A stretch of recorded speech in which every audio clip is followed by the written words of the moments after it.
All right, this is the second day of chapter 3. What we're going to be going through is taking those vocab words that we learned about yesterday and talking about what they actually do. Okay. Now, the bummer is, right, normally this is an activity that I sort of run through in class where I'll have people partner up and everybody makes a parallel line or a pair of parallel lines like this. Okay.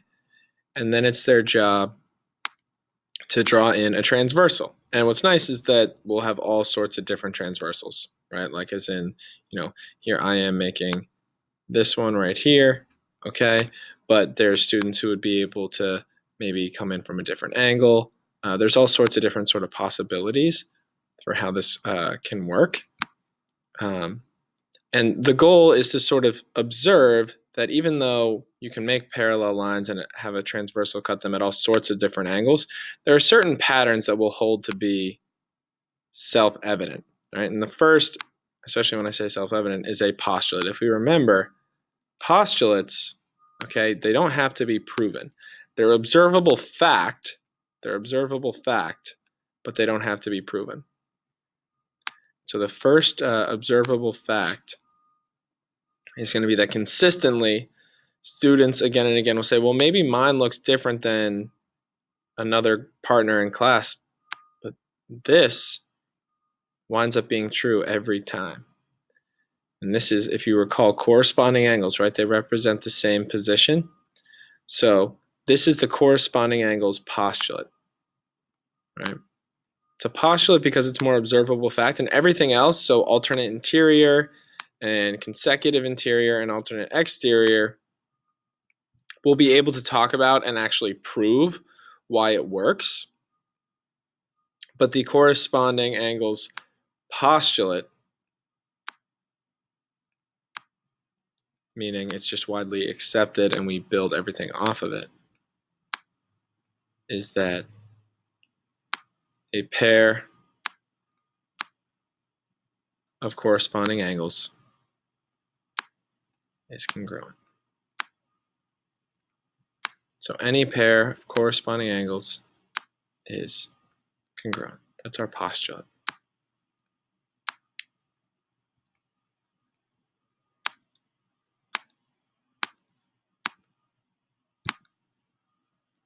Right here we see it right here. And then these are all these different theorems. Alternate interior angles theorem says that any pair of alternate interior angles is guaranteed to be congruent.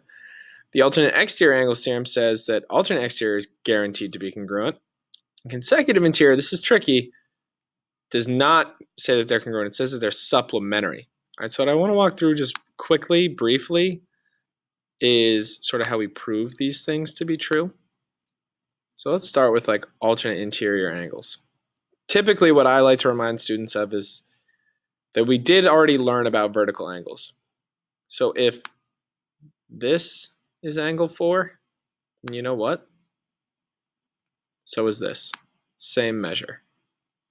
Same measure. So step 1 would be to say that these are the same through vertical angles.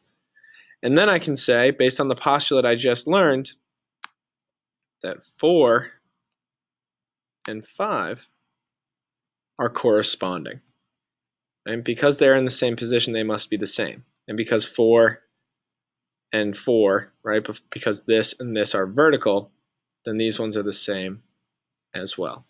We use pretty similar logic with these other ones as well. Let's think about alternate exterior. I'll say, all right, if this is angle 1, then this is also the same measure as angle 1 because they're vertical, right? So this is also the same. And this right here and angle 8 are corresponding angles. So I use vertical and then corresponding. Same thing here. I used vertical and then corresponding to prove. And this is a little bit different. Not too different, but a little different. Okay. What we can look at here is saying, I know for sure. And there's a lot of there's a lot of methods for proving consecutive interior angles to be supplementary. The method I typically tend to go with would be that I know that angle 3 plus whatever this angle is right here need to add up to 180. And I know that this angle right here and angle 5 are the same. How do I know that? I know that because of this one right here. We just proved it. And once I've proven something, I can use it forever and ever. I'm good. So here we have this angle right here, or this theorem right here saying alternate interior must be the same. And then I can use the fact that alternate interior are the same right here to show that if these add up to 180, well then 3 and 5 add up to 180 as well. So really, we just need to start thinking about what this looks like in terms of problems. And I like this problem a lot, and I like that it walks through the steps. So if you take good care of this one and follow the pathway here, that okay, 115 must be angle 4. Why? They're vertical. And 115 plus x plus 5 must equal 180. Why? Because that's what we just learned. Consecutive interior angles always add up to 180. And from there we can solve.